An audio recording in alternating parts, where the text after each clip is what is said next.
The silence of a midnight room often carries the heaviest weight, not because of what is there, but because of the relentless noise echoing within the confines of a weary mind. Overthinking does not arrive with a sudden crash. It is a subtle, creeping vine that winds itself around your logic until every branch of thought is strangled by hesitation. It begins with a single, innocuous, what if, or a fleeting memory of a social encounter that felt slightly off balance. Your brain, wired for survival and primed to solve problems, detects this tiny friction and treats it like a mortal threat to your social standing or future security. Instead of letting the moment pass into the archives of the day, the mind seizes it, rotating the thought under a harsh internal spotlight to examine every flaw. This is the birth of the mental loop, a self-sustaining circuit where the ending of a thought only serves as the trigger for its beginning to repeat once more. Like a needle stuck in a groove, your consciousness becomes trapped in a recursive cycle that offers the illusion of productivity while delivering only paralysis. You tell yourself that you are analyzing, that you are preparing, or that you are simply being thorough, but in reality, you are merely digging a deeper trench in the neural pathways of your own anxiety. The mind becomes a theater where the same tragedy is performed on an endless loop, and you are the only audience member, unable to leave your seat as the curtains rise again and again on a past you cannot change or a future that has not yet arrived. This repetitive motion is the primary mechanism of the trap, turning your greatest asset, your intellect, into a cage of your own design that grows stronger with every single revolution of the cycle. As these mental loops solidify, they begin to function as a phantom drain on your most precious internal resources, leaking energy in a way that is rarely noticed until the exhaustion becomes absolute. Imagine a background application on a computer that consumes 60% of the processing power without ever opening a window. This is precisely how chronic overthinking operates within the human psyche. While you are trying to focus on a professional task, hold a meaningful conversation, or simply enjoy a meal, a massive portion of your cognitive bandwidth is being diverted to fuel the engine of what could have been and what might go wrong. This silent hemorrhage of mental vitality leaves you with a profound lack of clarity, as the sheer volume of internal noise drowns out the quiet voice of intuition and logic. Decision-making becomes an agonizing process not because the choices are difficult, but because the mind is too cluttered to see the path ahead. You find yourself standing in the grocery aisle or staring at an email draft for 20 minutes, paralyzed by the potential ramifications of a choice that should take seconds. The hidden cost of this state is the erosion of your presence in your own life. You are physically there, but your essence is miles away, litigating a conversation from 3 years ago or panicked over a hypothetical deadline. This constant state of split attention thins the texture of your reality, making life feel like a faded photograph rather than a vibrant experience. You are paying for your thoughts with the currency of your peace, and the exchange rate is bankrupting your ability to feel truly alive and engaged with the world around you. This is the invisible tax that most people never realize they are paying until their joy has been entirely depleted by the shadows. The manifestation of this trap is most visible in the mundane moments that should be simple but instead become battlefields of self-doubt and frantic projection. Think of the hours spent replaying a 3-minute interaction with a manager, dissecting the tone of their greeting or the specific placement of a comma in their feedback until the original event is distorted beyond recognition. You analyze the subtext until you have invented a narrative of failure that exists nowhere but in your own skull. Or consider the paralyzing grip of outcome anxiety, where you spend weeks worrying about a presentation, simulating every possible failure and rejection so vividly that by the time the actual event arrives, you have already suffered the trauma of it 1,000 times over. This constant self-correction and second-guessing create a fractured sense of self where you are simultaneously the defendant, the prosecutor, and the hanging judge. You begin to doubt your own perceptions, wondering if others see the same flaws you have magnified under your internal lens. This perpetual state of internal litigation breeds a deep-seated fatigue that sleep cannot touch, because even in dreams, the overthinking mind continues its frantic work. It is a form of mental friction that heats the brain to a fever pitch, burning through the lubricants of confidence and calm. We often mistake this activity for care or conscientiousness, believing that if we stop thinking, we are being reckless or lazy. However, this is the grand deception of the overthinking mind. It convinces you that the struggle is necessary for safety when it is actually the very thing making you vulnerable. By focusing so intensely on the obstacles, you lose sight of the horizon, becoming a prisoner of the immediate and the imaginary while the real world moves on without your participation or your consent. To break free from this suffocating architecture of the mind, one must first recognize the most profound and overlooked truth of human consciousness: you are not your thoughts. For most of our lives, we operate under the assumption that every voice in our head is an authentic representation of our identity and our will. When the mind says, "You are failing," we believe it as if it were a divine decree rather than a chemical flicker in the prefrontal cortex. This fusion of identity and intellect is the ultimate glue that keeps the trap of overthinking shut tight. If you believe that you are the one generating the loops, you feel a sense of responsibility to follow them to their conclusion, no matter how dark or circular they may be. But what if the mind is more like a weather system, and you are the landscape over which the clouds pass? What if the frantic replaying of conversations and the heavy weight of self-doubt are merely atmospheric conditions that you can observe without becoming? The secret to taking control does not lie in fighting the thoughts or trying to suppress the noise, for what you resist only gains more of your attention and energy. Instead, the path to clarity begins with the radical act of separation, the realization that there is a quiet observer behind the noise who remains untouched by the turbulence of the mental loops. As we move forward, we will explore how to step back from the machinery of the mind and view the gears from a distance. We will learn to identify the triggers that set the wheels in motion and discover the mechanism for disengaging the clutch. The journey toward a controlled mind is not about silencing the brain, but about changing your relationship to the sound it makes, finally allowing you to step out of the shadows of what if and into the brilliant, silent light of what is. The transition from being a victim of your mind to becoming its master begins with a fundamental shift in perception regarding the nature of your internal monologue. Most of us live under the profound illusion that the voice in our head is the definitive core of our being, a central command that represents our true character and values. This psychological fusion is the primary catalyst for chronic anxiety, as it forces us to take ownership of every fleeting impulse and dark projection that crosses the screen of our awareness. In reality, the brain is a biological organ designed to produce thoughts just as the lungs are designed to process oxygen or the heart is meant to pump blood.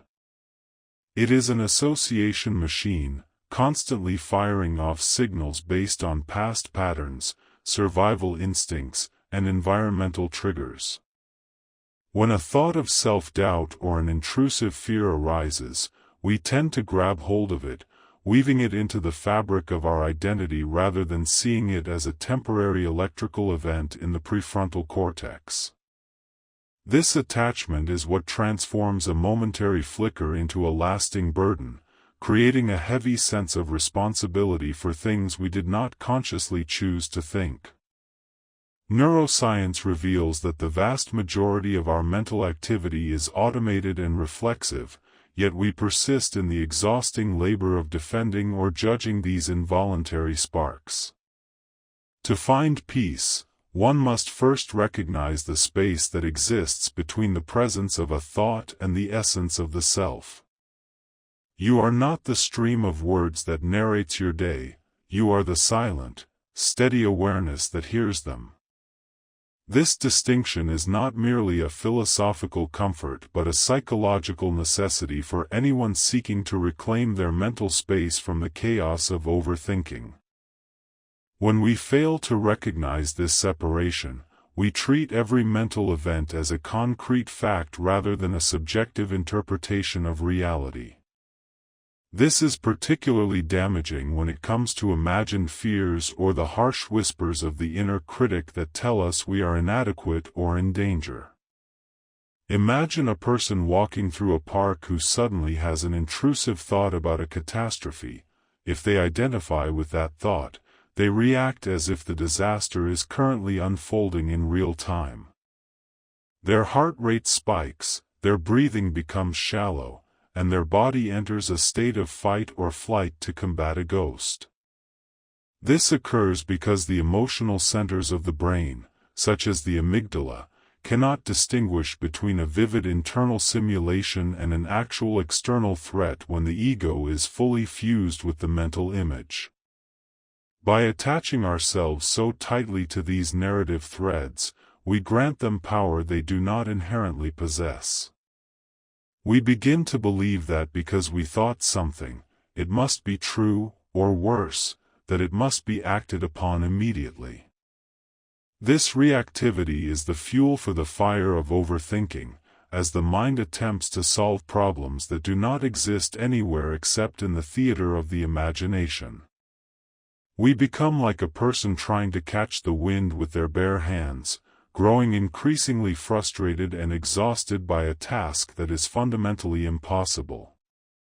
The more importance we assign to these transient mental events, the more frequent and intense they become, as the brain interprets our intense focus as a signal that these thoughts are vital for our survival.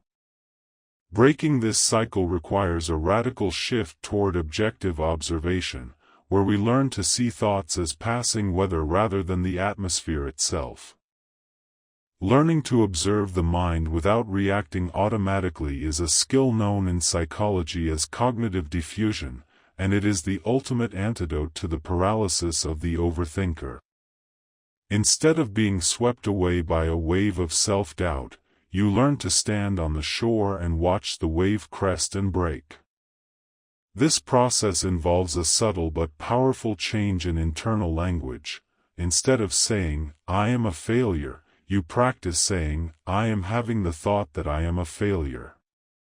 This simple linguistic shift creates the necessary distance to evaluate the thought without being consumed by it. It allows you to see the thought for what it truly is, a collection of words and images that have no more power over you than a passing cloud has over a mountain. When you become the observer, you stop feeding the loops with the energy of your attention and resistance. You begin to notice that thoughts are remarkably short-lived when they are not grabbed and interrogated. They appear, linger for a few seconds, and then naturally dissolve into the next mental state. This realization brings an immense sense of relief, as you no longer feel the need to argue with your mind or prove your intrusive thoughts wrong. You can allow the noise to exist in the background without letting it drive your actions or dictate your mood. This grounded clarity is the foundation of mental control, providing a stable platform from which you can view the world without the distortion of constant projection. It turns the mind from a chaotic prison into a vast landscape where you are free to choose which paths to follow and which to leave unexplored. This shift from participant to witness is the first true step toward freedom, enabling you to remain calm in the midst of any internal storm. As you master the art of being the silent observer, you will begin to notice a peculiar pattern in how the mind attempts to recapture your attention. Even when you understand that you are not your thoughts, the brain persists in its habit of creating complex structures designed to pull you back into the fray. These are the thought loops, the recurring themes and narratives that seem to have a magnetic pull on your consciousness. They are not random. They are sophisticated mental constructions built out of habit, past trauma, and the brain's misguided attempt to keep you safe through constant vigilance. By observing these patterns from a distance, you can start to see the architecture of the trap as it forms in real time. You will notice how a single spark of uncertainty can be fanned into a blaze of overthinking if you look at it too long or try to solve it with more of the same logic that created it. Understanding the separation between identity and intellect is the lens that allows you to see these loops clearly, but understanding how they are built is the key to dismantling them entirely. The mind is a master architect of worry, capable of building elaborate skyscrapers of what-if scenarios in a matter of seconds. However, once you see the blueprint, the structure loses its solidity. In the coming moments, we will dive deeper into the mechanics of these cycles, exploring how they are wired into our biology and how they use the very power of our awareness to sustain themselves. By learning the anatomy of the loop, you gain the ability to step out of the circle and back into the present moment, where life is actually happening.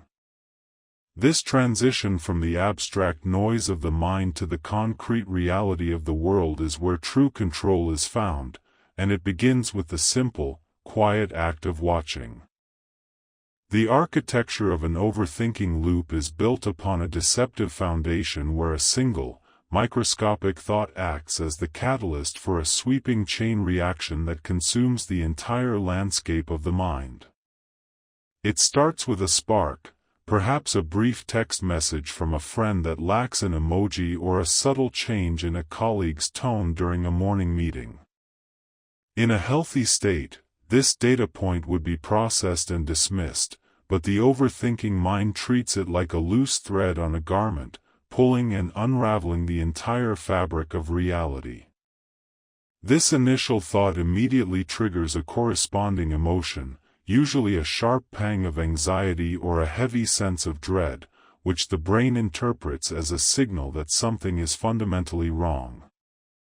To resolve this uncomfortable feeling, the mind generates a second thought to explain the first, then a third to mitigate the risk, and suddenly you are caught in a self-reinforcing spiral. This is the feedback loop between thinking and feeling, where each negative thought feeds a stressful emotion, and that emotion in turn validates the need for even more frantic thinking. You are no longer reacting to the external world. You are reacting to the internal chemical storm that your own narration has unleashed. The brain becomes a closed circuit, an echo chamber where the noise grows louder with every pass, drowning out the objective truth of the situation. As you continue to rotate the problem, you are not finding a solution but are instead reinforcing the walls of the maze, making the exit harder to find with every passing second of analysis. This is the mechanics of the trap in motion, a relentless engine that converts the energy of your attention into the exhaust of paralysis, leaving you stranded in a hypothetical world while the real one continues to turn without you. As these loops repeat, they begin to carve deep, permanent grooves into the neural pathways of your brain through a biological process of reinforcement. Just as water carving a path through stone follows the line of least resistance, your thoughts will naturally flow into the most well-worn channels of your subconscious. Every time you spend an hour replaying a past conversation or agonizing over a minor decision, you are effectively practicing that specific state of mind, making it easier for your brain to trigger the same response in the future. This is the physiological reality of the loop.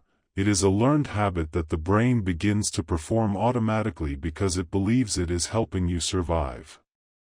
When you overanalyze a message, searching for hidden subtext or signs of rejection, you are training your amygdala to remain in a state of high alert. Eventually, the mind no longer needs a significant trigger to start the cycle. Even the slightest breeze of uncertainty is enough to set the heavy machinery of overthinking into its familiar, grinding motion. You become an expert in your own misery, a master of a mental craft that yields no fruit but consumes all your resources. This repetition creates a sense of familiarity that can be mistaken for security, leading you to believe that if you stop the loop, you will be left unprotected. In reality, you are merely strengthening the shackles of a cognitive habit that prevents you from seeing the present clearly.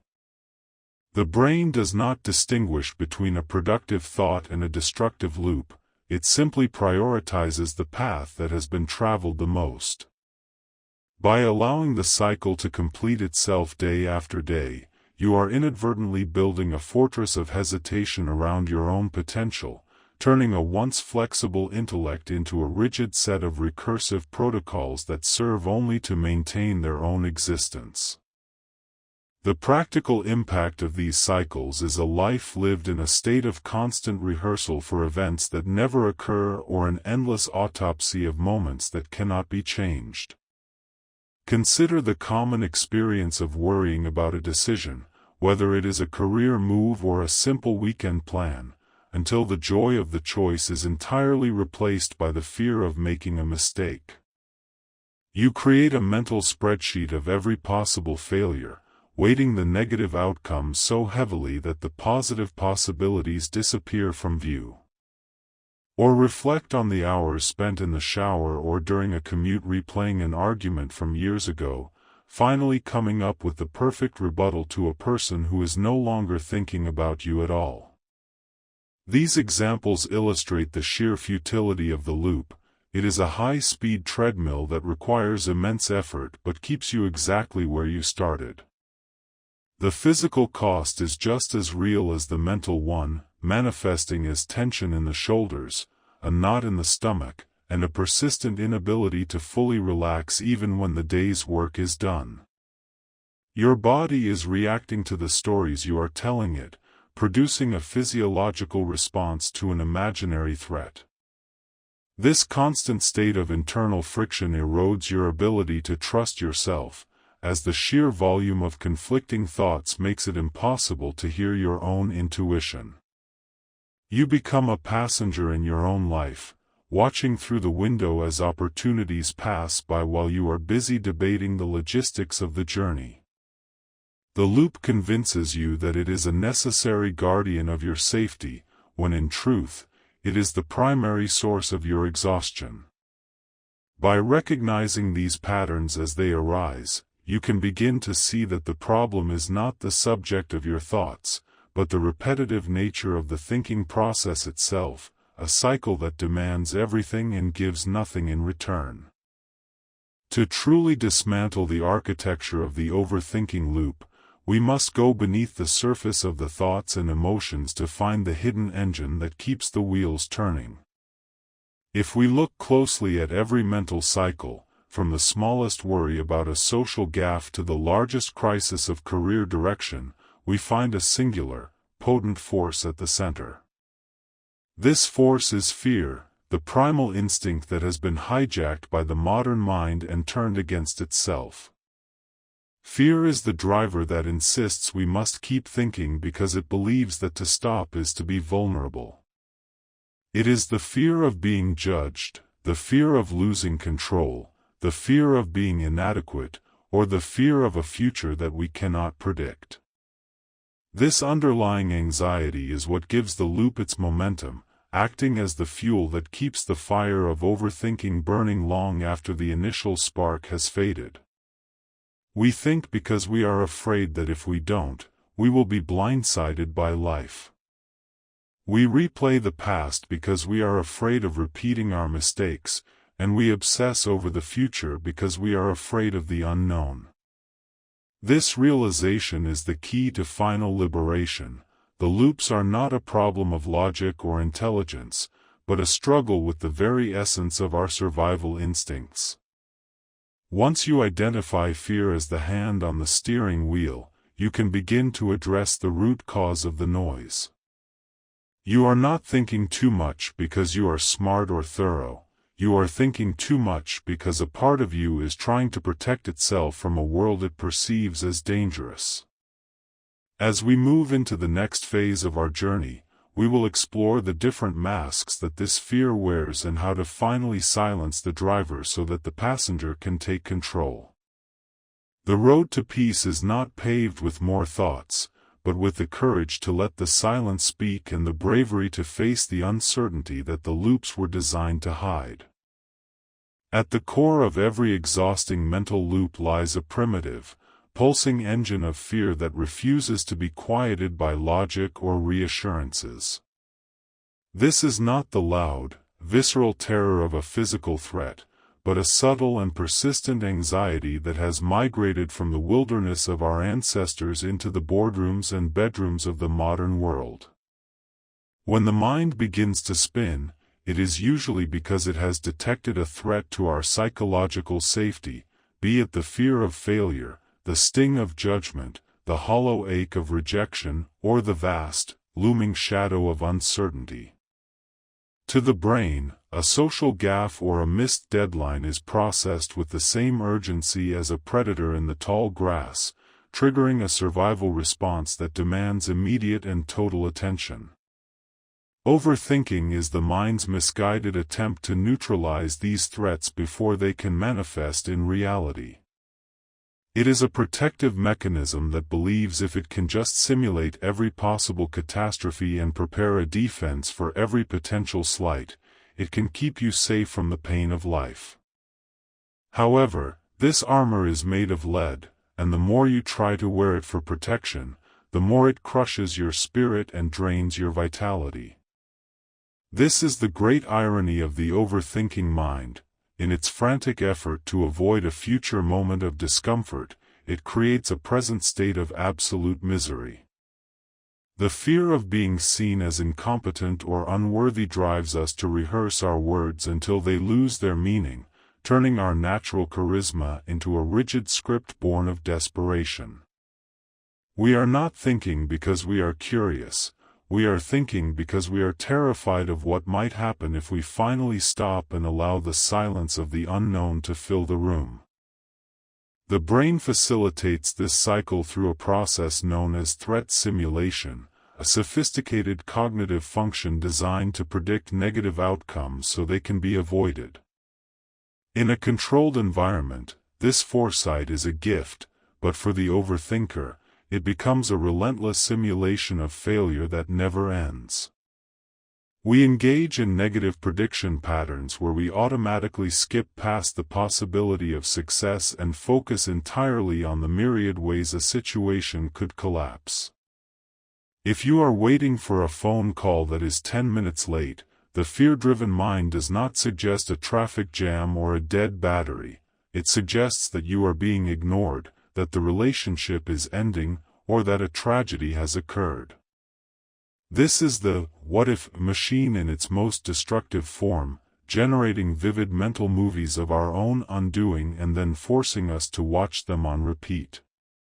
Every time we engage with these simulations, our nervous system reacts as if the imaginary event is actually happening, flooding our bodies with cortisol and adrenaline.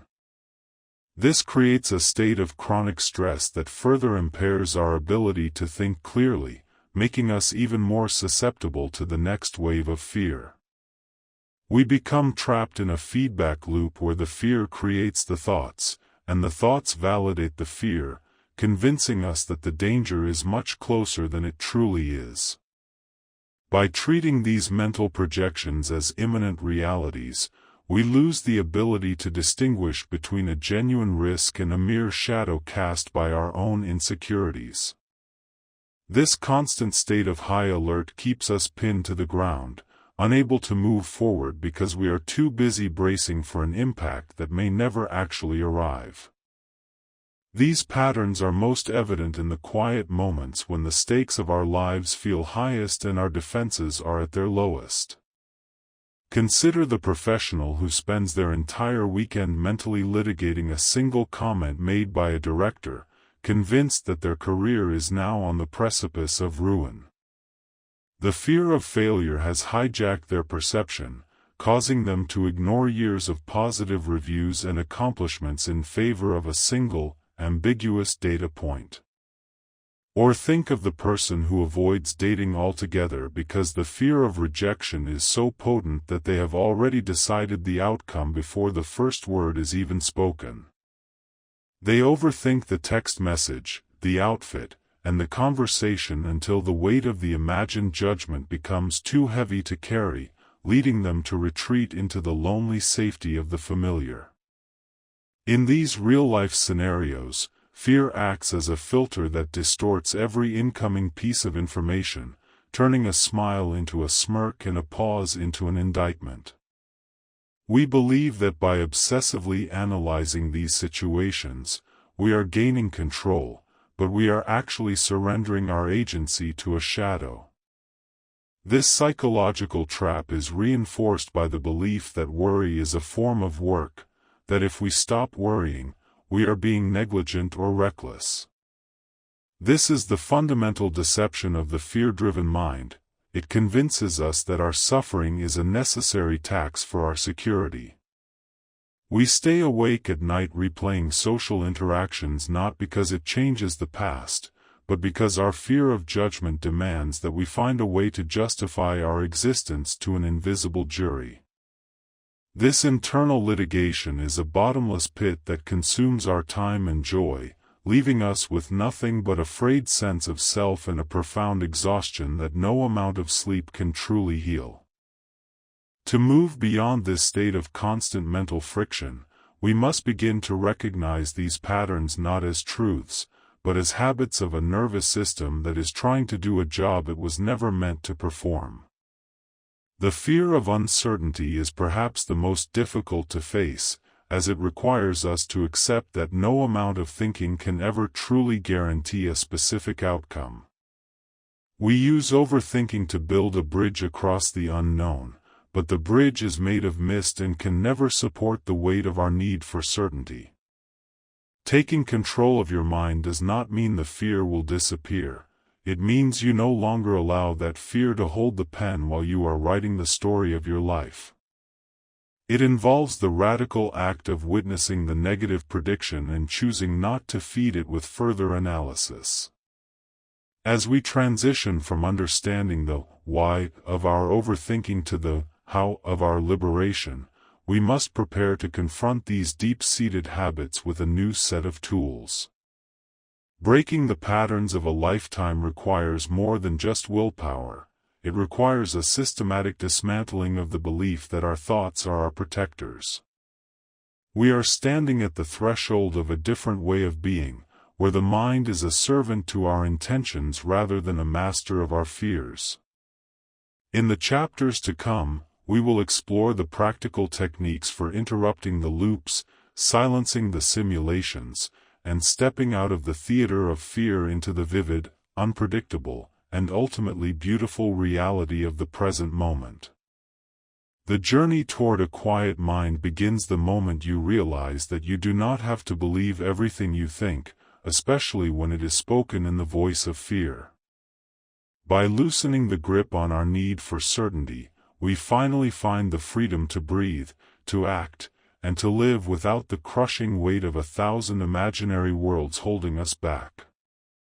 To dismantle the complex architecture of an overthinking loop, you must learn to intervene at the precise moment the spark of an intrusive thought meets the fuel of your attention. This intervention is not about force but about the strategic use of awareness to break the automated rhythm of the brain. The first and most critical tool in your arsenal is labeling, a practice grounded in the neurological reality that identifying a process shifts the activity from the reactive emotional centers to the logical prefrontal cortex. When you find yourself descending into a spiral of what-ifs or replaying a social interaction, you must state clearly and internally, "I am overthinking." By naming the state, you strip the thought of its authority and transform it from a lived reality into a mere cognitive event that you are observing. This simple act of labeling acts as a circuit breaker, pausing the chemical cascade of stress hormones and creating a microscopic gap in the loop. In this gap, you are no longer the victim of the storm, you are the meteorologist naming it. This shift in perspective is the essential starting point for all real-time change, as it moves you from the center of the chaos to the position of a witness. Without this initial recognition, the loop remains invisible and therefore invincible. By consistently applying this label, you begin to weaken the neural pathways that support the habit of rumination, teaching your brain that these frantic mental cycles are not vital survival data but merely background noise that can be categorized and dismissed. This is the first step in reclaiming the steering wheel of your consciousness, turning a runaway train of thought back into a tool that serves your will rather than one that dictates your emotional state. Once the loop has been labeled, the next phase of interruption involves grounding your consciousness in the physical world through sensory engagement. Overthinking thrives in the abstract, disconnected space of the future and the past, but it cannot survive the absolute presence of the now. Grounding techniques, such as the 5-4-3-2-1 method, force the brain to divert its processing power away from the internal simulation and toward the external environment. By identifying 5 things you can see, 4 you can touch, 3 you can hear, 2 you can smell, and 1 you can taste, you are effectively starving the overthinking engine of the cognitive bandwidth it requires to maintain its momentum. This is not a distraction, it is a recalibration of your nervous system. In the brain, this process engages the somatosensory cortex and the parietal lobe, pulling energy out of the amygdala and the default mode network where rumination resides. Imagine you are in the middle of a high-stakes workday and a wave of self-doubt begins to paralyze your productivity. Instead of fighting the doubt with more thoughts, you touch the cold surface of your desk, listen to the hum of the air conditioner, and feel the weight of your feet on the floor. These concrete physical sensations provide an anchor that the shifting winds of overthinking cannot move. This grounding acts as a physical reset, bringing your heart rate down and signaling to your biology that there is no immediate physical threat. By mastering this transition from the abstract to the tangible, you develop the ability to collapse a mental loop in seconds, preventing a momentary flare-up from turning into a day-long conflagration of anxiety and hesitation. The third pillar of breaking the pattern is intentional attention shifting, a deliberate move to occupy the mind with a task that requires active, focused engagement. Unlike passive distraction, which often allows the overthinking loop to continue running in the background, attention shifting requires you to choose a cognitive challenge that demands your full presence. This could be a complex work problem, a creative hobby, or even a detailed physical movement like a specific breathing pattern. The goal is to utilize the brain's limited capacity for simultaneous processing to your advantage. Because the human mind struggles to maintain 2 high-intensity cognitive tasks at once, fully immersing yourself in a constructive activity naturally displaces the overthinking loop. In real life, this might look like choosing to solve a difficult puzzle or engaging in a deep conversation with a friend when you notice your mind trying to retreat into a cycle of worry. This technique works because it exploits the principle of neuroplasticity. By repeatedly choosing to move your focus elsewhere, you are training your brain to prioritize engagement over rumination. Over time, the brain learns that the overthinking loop is a dead end and that your attention is better spent on tasks that offer a sense of agency and accomplishment. This is how you begin to rewire the default settings of your mind, moving away from the passive reception of intrusive thoughts and toward the active direction of your mental energy. It is a process of reclaiming the territory of your mind, inch by inch, through the repeated application of your own will. Each time you successfully shift your focus, you are casting a vote for the person you want to become, someone who is the master of their attention rather than a slave to their impulses.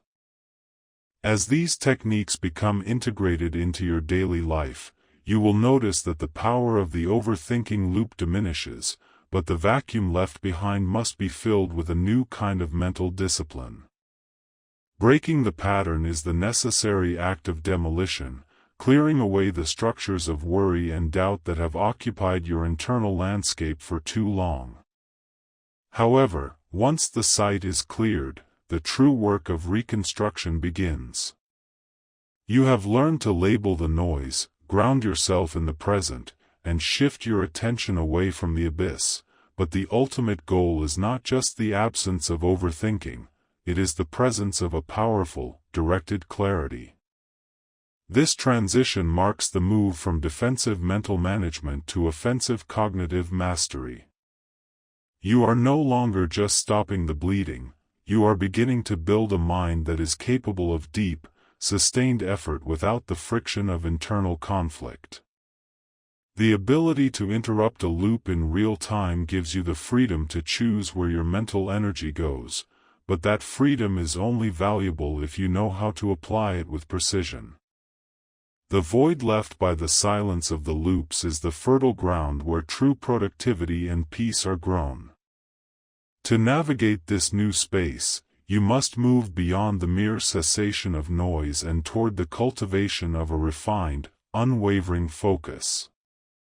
This is the next frontier in your journey toward mental control, the transition from being someone who can stop the wrong thoughts to being someone who can master the right ones. As we prepare to explore the mechanics of deep concentration, remember that every loop you have broken has been a step toward this higher state of being. The silence is not an end in itself, but the beginning of your true potential. The human attention span is often compared to a spotlight, but in the context of cognitive science, it is more accurately described as a limited energetic currency that determines the quality of your reality.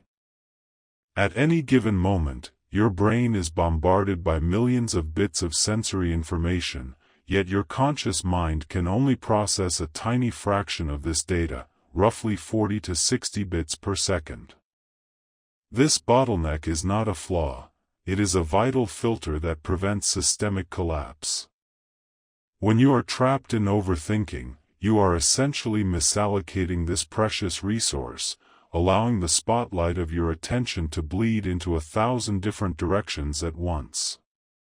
Because the prefrontal cortex, the CEO of the brain, has a finite capacity for executive function, every second spent ruminating on a past mistake is a second stolen from your ability to solve a present problem. Overthinking flourishes in the absence of a primary objective, occupying the vacant space in your awareness with recursive noise. To reclaim your mind, you must understand that attention is a zero-sum game. You cannot simultaneously maintain a high-intensity focus on a meaningful task and sustain an elaborate overthinking loop. By choosing to direct your attention toward a singular, demanding point of interest, you naturally starve the intrusive thoughts of the fuel they need to survive. This is the physiological basis of mental control, the realization that the most effective way to silence the mind is not to fight the noise, but to become so deeply engaged in a signal that the noise simply fades into the background of your consciousness. This mechanism of selective attention is governed by a complex interplay between the top-down control of the prefrontal cortex and the bottom-up alerts of the limbic system. When you decide to focus on a difficult project at work or a complex passage in a book, you are engaging the dorsal attention network, which acts as a shield against internal and external distractions. Neuroscience shows that as this network becomes more active, the default mode network, the area of the brain responsible for self-referential thought and rumination, tends to quiet down. This is why you may notice that your overthinking vanishes when you are in a state of flow, such as during a high-stakes sports match or an absorbing creative endeavor. The brain simply does not have the metabolic resources to power both the intense focus required for the task and the frantic simulation required for worry. In daily life, this means that the most practical antidote to a spinning mind is a well-defined goal. Whether you are studying for an exam or simply washing the dishes, the degree of your immersion dictates the level of your peace. If you approach a task with only half of your attention, you leave a door open for the what-ifs to enter and take root. However, when you commit the full weight of your limited processing power to the sensation of the water on your hands or the specific logic of the text before you, the overthinking loop loses its grip because it has no neural real estate left to inhabit. You are not suppressing the thoughts. You are outgrowing them by expanding your presence in the task at hand. One of the most common mistakes people make when trying to stop overthinking is the attempt to suppress their thoughts through sheer willpower, a strategy that almost always results in a rebound effect. This psychological phenomenon, often called the white bear problem, suggests that the more you try not to think about something, the more prominent that thought becomes in your awareness because the brain must constantly monitor for the thought to ensure it is not occurring. Instead of this exhausting and counterproductive battle, the power of focus lies in the art of redirection. If you are sitting at your desk and a loop of self-doubt begins to emerge, do not tell yourself to stop thinking about it. Instead, pivot the entirety of your attention to the most immediate, concrete detail of your work. If you are writing an email, focus solely on the rhythm of your typing and the precise choice of the next word. If you are in a meeting, listen to the speaker with such intensity that you could replicate their tone and cadence. This redirection is a subtle but profound shift from being a passive recipient of mental noise to an active architect of your cognitive experience. In work and study, this looks like breaking large, overwhelming goals into tiny, microscopic actions that require total concentration. By shrinking the scope of your world to the next 5 minutes, you eliminate the broad, empty spaces where overthinking usually thrives. This disciplined application of focus serves as a natural sedative for the nervous system, replacing the high-voltage energy of anxiety with the steady, grounded current of intentional action and purposeful engagement. As you refine your ability to direct the spotlight of your attention, you will find that the frequency and intensity of your mental loops begin to dissipate, revealing a landscape of profound mental clarity that was previously obscured by the fog of rumination. This clarity is not a state of emptiness, but a state of high-resolution presence where you can see things as they truly are, rather than through the distorted lens of your fears. The mastery of focus allows you to move through your day with a sense of fluid efficiency, as you no longer waste energy second-guessing your decisions or litigating the past. You begin to trust your ability to respond to life in real time because you are finally fully present to witness it. This journey from the scattered noise of overthinking to the sharp edge of concentration is the bridge to a higher level of performance and well-being. You have moved from a defensive posture of trying to break loops to an offensive posture of building a directed life. The limited nature of your attention, once a source of frustration, becomes your greatest ally, acting as a boundary that keeps you tethered to the reality of the present moment. By honoring this limit and choosing where to place your focus with intention, you reclaim the power to shape your own internal world. The noise may still exist in the periphery, but it no longer has the power to pull you out of your center. You are now prepared to transition from the mechanical act of focusing to the sustainable state of clarity, where the mind is no longer a cage of repetitive thoughts but a clear, powerful lens through which you can finally view the horizon of your true potential with unwavering certainty. The concept of mental clutter is not merely a metaphor for a busy mind but a quantifiable state of cognitive overload where the brain's executive functions are strangled by an excess of low-value data. Every unresolved task, every unexpressed emotion, and every trivial worry acts as a background process that consumes finite neural energy, leading to a phenomenon known as decision fatigue. This internal noise is often maintained by a misguided belief that keeping every potential problem at the forefront of our awareness constitutes a form of readiness. In reality, the brain's workspace, often referred to as working memory, has a very narrow bandwidth, and when it is filled with the static of unnecessary thoughts, our ability to think deeply or creatively is severely compromised. Cognitive overload occurs when the input exceeds our capacity to process it, causing the mind to fragment its attention and switch rapidly between disjointed ideas. This fragmentation creates a sense of frantic urgency that has no basis in external reality, leading to a feeling of being overwhelmed by life itself. To silence this noise, we must first recognize that the mind is a generator of thoughts, not all of which are meaningful or true. Much of our mental clutter is the result of the brain's natural tendency to categorize and simulate, a process that can easily spin out of control if not consciously directed.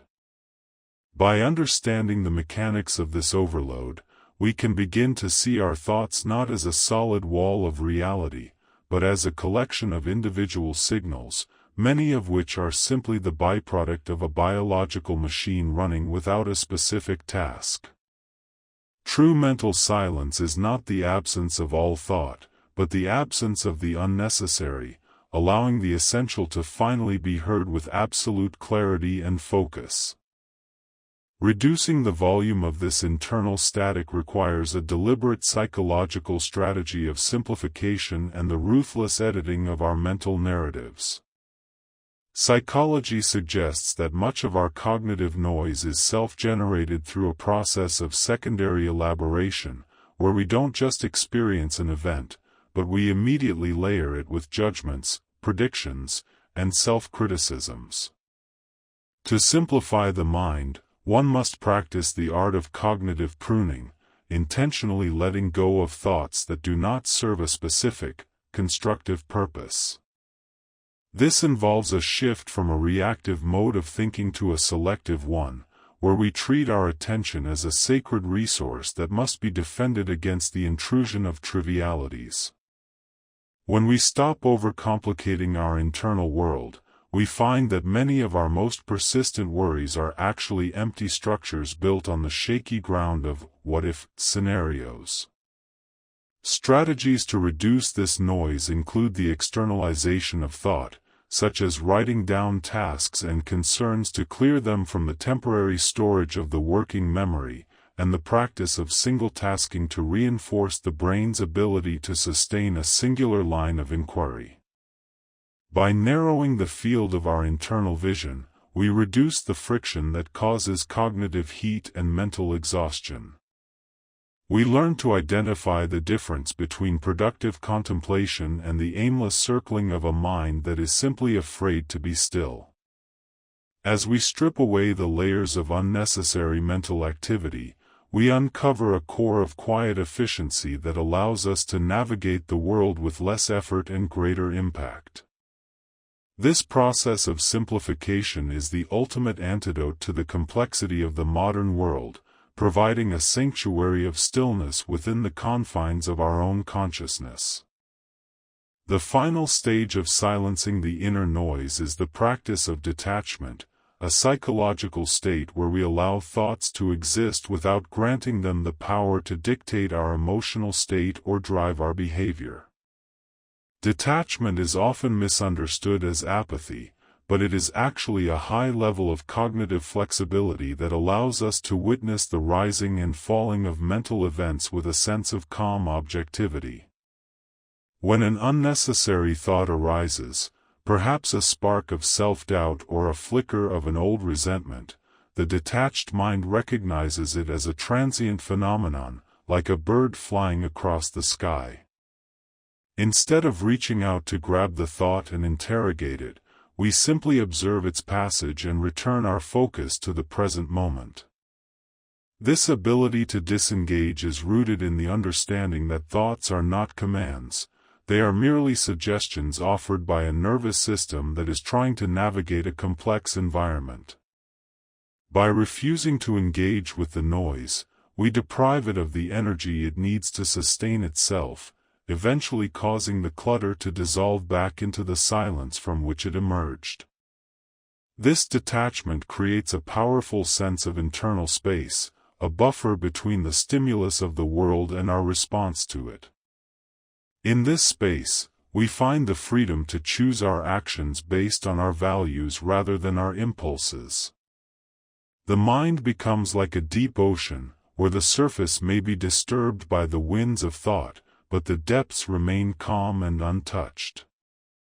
This profound shift in relationship with our own intellect is the key to lasting mental peace, as it transforms the mind from a source of constant agitation into a reliable instrument for navigating reality. While the mastery of silence and the art of detachment provide the necessary foundation for a controlled mind, they are not the ultimate goal of our journey. Silence, in its purest form, is a state of preparation, a clearing of the deck for the purposeful movement that follows. The most effective way to permanently silence the noise is to occupy the mind with the resonance of meaningful action. A mind that is actively engaged in the pursuit of a clear objective has very little room for the static of overthinking. As we have seen, the overthinking loop is a substitute for movement, a way for the brain to simulate progress without the risks of real-world engagement. Therefore, the final resolution to the problem of internal clutter is the transition from the abstract world of thought to the concrete world of doing. When we move from thinking to acting, the internal noise naturally recedes, displaced by the immediate requirements of the task at hand. Action provides the feedback that thought cannot, turning the theoretical, what if, into the factual, what is.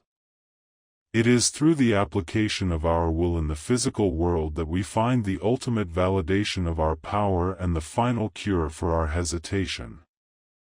As we move forward, we will explore how to harness this newfound mental clarity to drive decisive, purposeful action.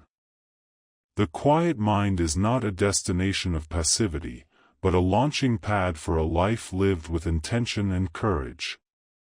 The journey toward control is now leading us out of the interior theater of the mind and onto the stage of the world, where the true test of our mastery begins. We are no longer just listeners to our thoughts, we are the authors of our deeds, and in that transition, the noise of the past finally fades into the silence of a focused future. The transition from a state of mental paralysis to one of physical movement is the most potent antidote to the poison of overthinking, as it forces the brain to shift its metabolic resources from the abstract to the concrete. Behavioral psychology teaches us that the mind and body exist in a symbiotic feedback loop where movement acts as a primary signal to the nervous system that the period of deliberation has ended. When we are trapped in the what-if stage, the brain remains in a high-alert state of simulation, searching for a perfect solution that does not exist in a vacuum.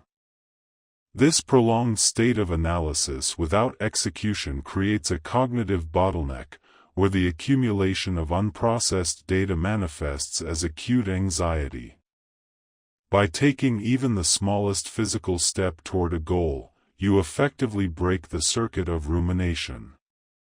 Action provides the mind with real-world data points that no amount of internal modeling can replicate, replacing the fear of the unknown with the clarity of direct experience. The moment your hands begin to move or your feet hit the pavement, the prefrontal cortex must prioritize the coordination of task-oriented behavior over the aimless circling of the default mode network. This shift is not merely a distraction, it is a fundamental realignment of your biological priorities. You are signaling to your survival instincts that the threat has been identified and is being managed through tangible effort. In this state of active engagement, the noise of the mind naturally recedes, displaced by the immediate requirements of the present moment. Movement is the language of certainty, and every act of execution serves as a defiant statement against the tyranny of the hypothetical, grounding you in the reality of your own agency. Thinking without the release of action is a form of internal pressure that, if left unchecked, eventually leads to the collapse of self-trust and the solidification of chronic indecision. We often fall into the trap of believing that more information or more analysis will eventually lead to a state of absolute confidence, but the opposite is usually true. This phenomenon, often called analysis paralysis, occurs because every new piece of information creates a branching path of new possibilities to worry about, leading to a state of diminishing returns where the more we think, the less we know what to do. Consider the common experience of procrastination, where the perceived difficulty of a task leads to a cycle of mental preparation that consumes more energy than the task itself. You spend hours debating the best way to start, imagining the potential for failure, and seeking out more research until the task becomes a monolithic shadow looming over your day. This delay does not provide clarity, it provides fuel for anxiety, as the gap between intention and execution is filled with the toxic static of self-doubt. The brain interprets this lack of movement as a sign of danger, causing the stress response to escalate until the mere thought of the task triggers a fight-or-flight reaction. To break this cycle, you must embrace the principle of the messy start, accepting that action is superior to perfect analysis. By moving before you feel ready, you bypass the gatekeeper of overthinking and enter the realm of momentum. Real-world feedback is the only true cure for the distortions of the mind, and the simple act of doing serves as the ultimate validator of your capability and the only path toward genuine psychological relief. The mastery of execution over analysis is rooted in the understanding that momentum is a self-sustaining force that requires a low-friction entry point to begin. In behavioral terms, the energy required to start a task is significantly higher than the energy required to maintain it, which is why the overthinker's greatest enemy is the threshold of the first step. To overcome this, you must learn to shrink the scope of your initial action until it is too small to trigger the brain's resistance. If you are paralyzed by a massive career decision, the answer is not to solve the next 5 years of your life, but to send a single email or make one phone call. If you are stuck replaying a social interaction, the answer is to engage in a physical activity that requires full sensory focus. These small wins serve as a psychological proof of concept, demonstrating to your subconscious that you are capable of navigating the world without the crutch of constant rumination. Examples of this are found in the most effective leaders and athletes, who prioritize the bias toward action because they know that speed of implementation is the greatest competitive advantage against doubt. Indecision is a thief that steals the present moment to pay for a future that will never arrive, while execution is an investment in the reality of your own power. By making the choice to move, you are reclaiming the time that overthinking would have otherwise consumed. You are moving from a passive state of being lived by your thoughts to an active state of living through your deeds. This transition from spectator to participant is the defining characteristic of a controlled mind, where the intellect is no longer a cage that holds you back, but a precision instrument that guides your movement through the world. As you begin to replace the habit of overthinking with the habit of action, you will find that the internal landscape of your mind undergoes a profound and permanent transformation. The silence you worked so hard to cultivate in previous chapters is no longer a fragile state to be defended, but a robust foundation upon which you build a life of purpose. However, the true test of this transition is not found in a single moment of bravery, but in the consistent application of this new way of being. This is where the bridge from action to transformation is finally completed through the introduction of discipline. Action breaks the loop, but discipline prevents it from reforming. It is the structured repetition of choosing movement over rumination, even when the old patterns of fear and hesitation attempt to pull you back into the shadows.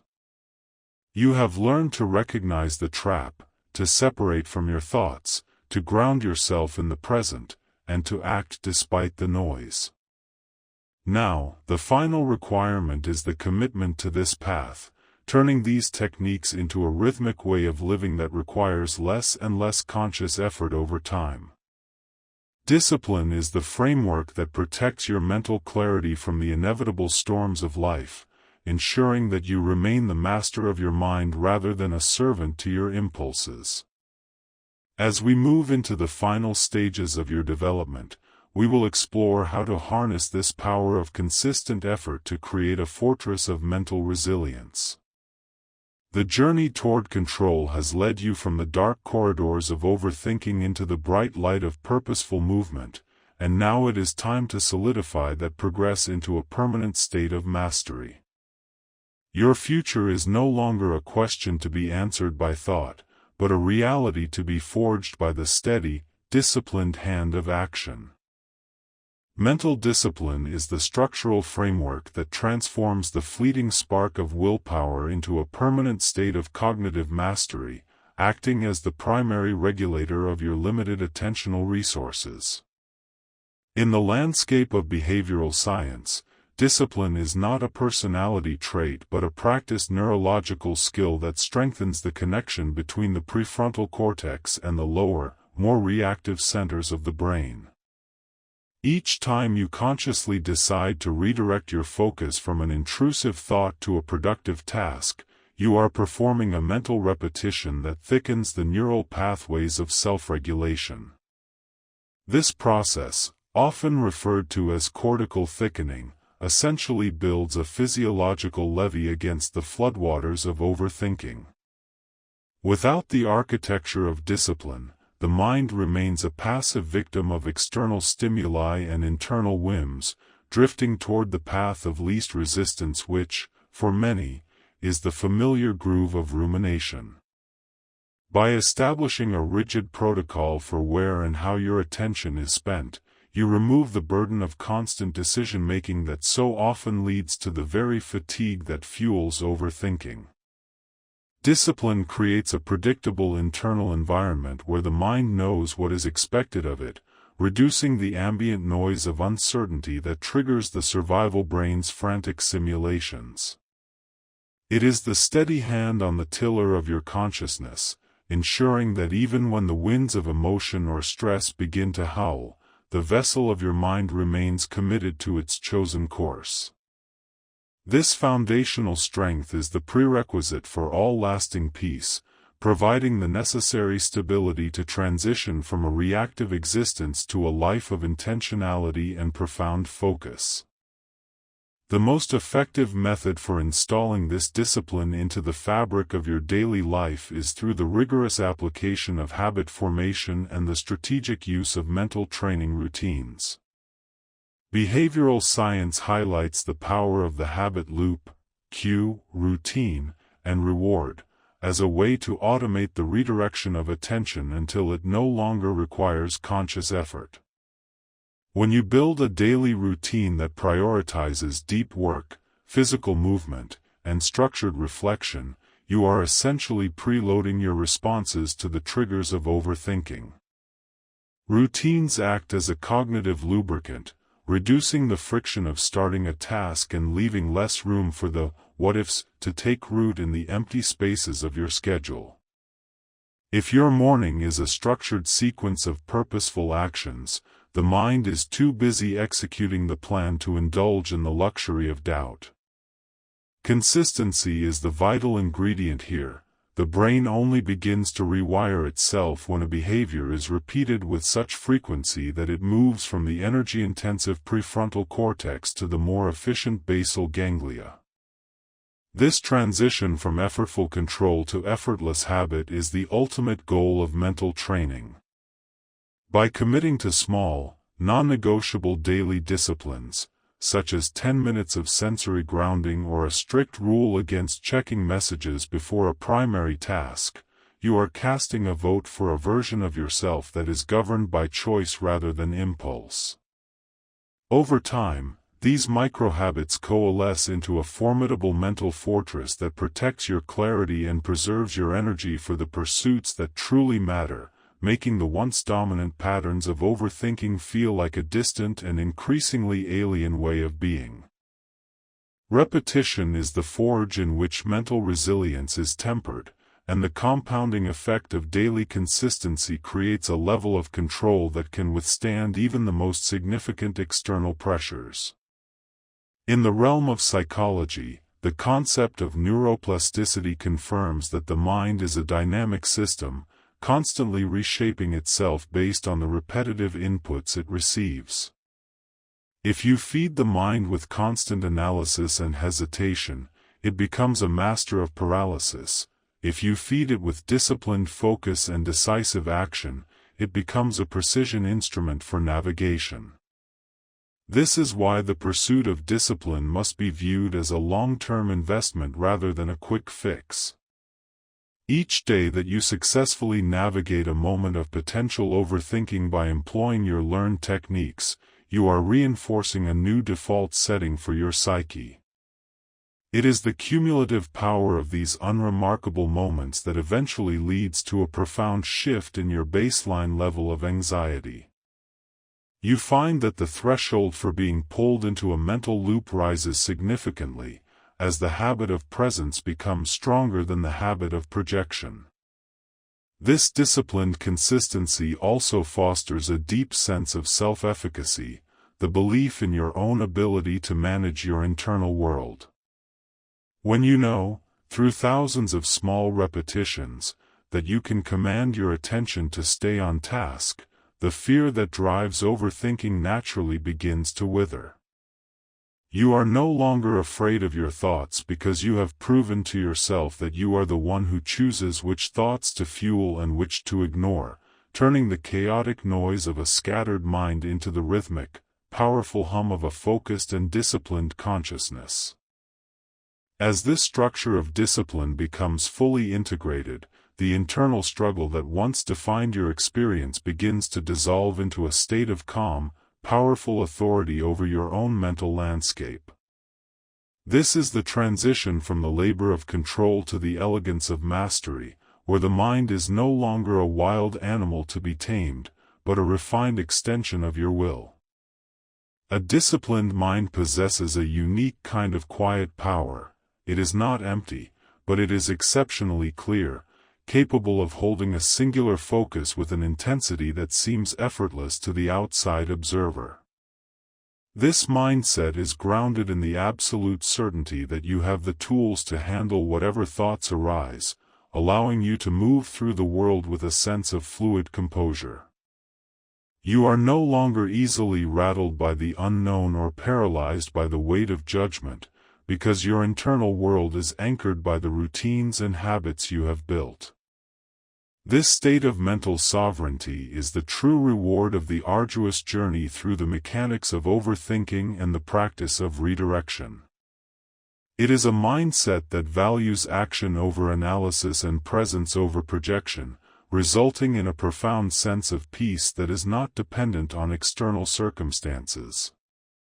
You have transformed the very nature of your relationship with your intellect, turning it from a source of friction into a source of momentum.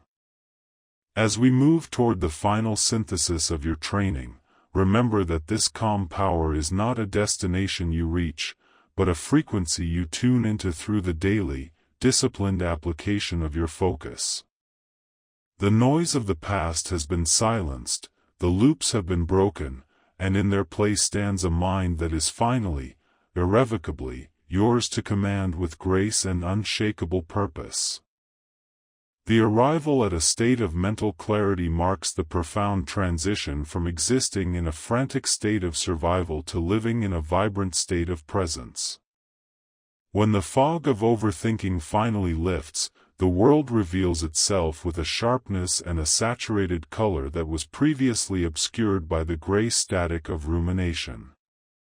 Life no longer feels like a series of problems to be solved or traps to be avoided, but like an open landscape to be explored with curiosity and steady intent. Emotional stability becomes your new baseline, providing a solid foundation that remains unmoved even as the external world fluctuates. You begin to notice the subtle textures of your daily experience, the rhythm of your breath, the warmth of a conversation, or the quiet satisfaction of a task well done, without the internal narrator interrupting to judge, compare, or worry. This inner calm is not a passive state of emptiness, it is a dynamic and resilient strength that allows you to engage with reality in its purest form. You have moved from the exhaustion of a mind that is constantly at war with itself to the effortless power of a mind that is unified and focused. This clarity is the ultimate luxury in a distracted world, granting you the ability to see the path ahead with unshakable certainty. You are no longer chasing shadows or fighting ghosts, you are standing in the light of the present moment, where your energy is preserved, your vision is clear, and your spirit is finally at rest. This transformation is the quiet victory of the disciplined mind over the chaotic impulse, a return to the natural state of balance that has been your birthright all along. It is the beginning of a life lived with depth, where every moment is experienced fully and every decision is made from a place of deep, silent wisdom. The fundamental difference between chaos and control lies in where you choose to place the anchor of your identity amidst the rising and falling tides of your consciousness. In the grip of chaos, you are tossed about by every passing thought, believing that the turbulence on the surface of your mind is the entirety of your being. In the state of control, you have learned to descend into the depths of the ocean, where the water is still and the pressure is constant, regardless of the storm raging above. Control is the realization that while you cannot stop the waves of thought from forming, you can choose not to be swept away by them. This mastery over your internal environment changes the very chemistry of your existence, replacing the frantic buzz of cortisol with the steady, grounded current of a regulated nervous system. You no longer feel the urgent need to react to every spark of anxiety or every flicker of self-doubt, because you recognize them as transient events that have no power over your essential self. The mind becomes a precision instrument rather than a prison, a source of insight rather than a source of suffering. This shift from participant to observer is the most significant evolution a human being can undergo, as it breaks the chains of psychological reactivity and replaces them with the freedom of intentional response.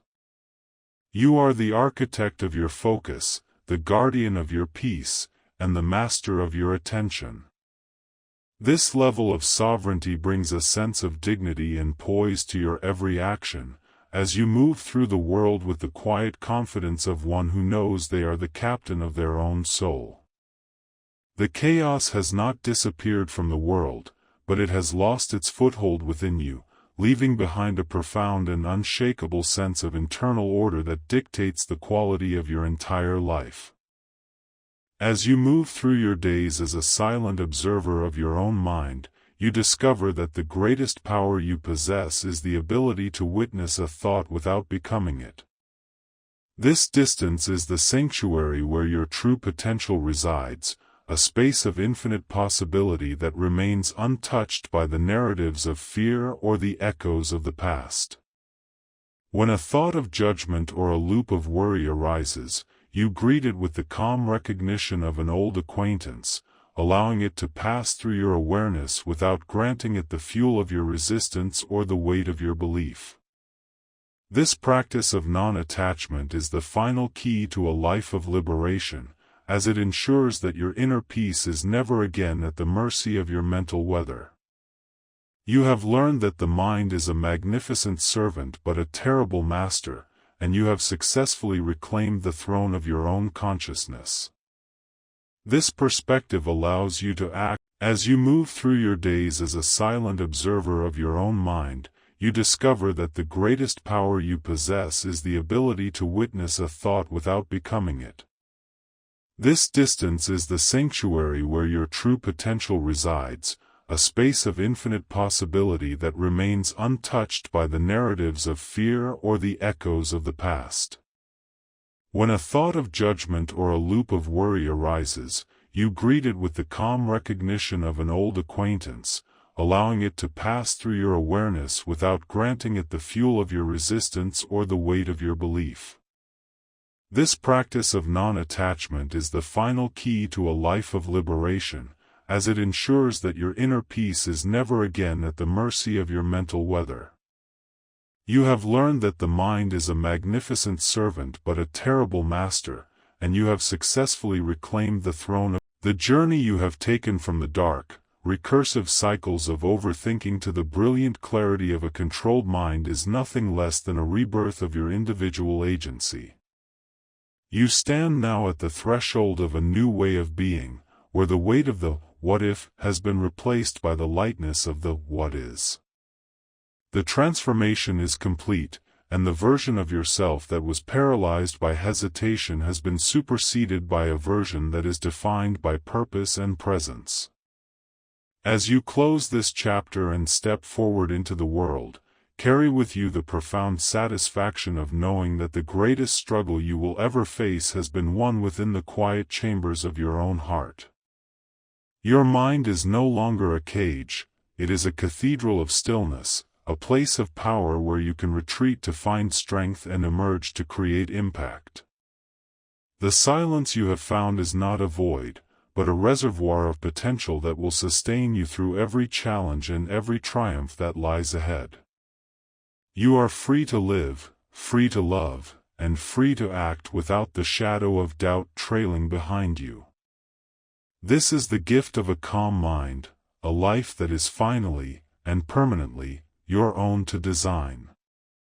Let the lessons you have learned be the compass that guides you, and let the peace you have cultivated be the atmosphere in which you flourish. You have taken control of the narrative, you have mastered the machinery of your thoughts, and you have emerged as the conscious author of your own destiny.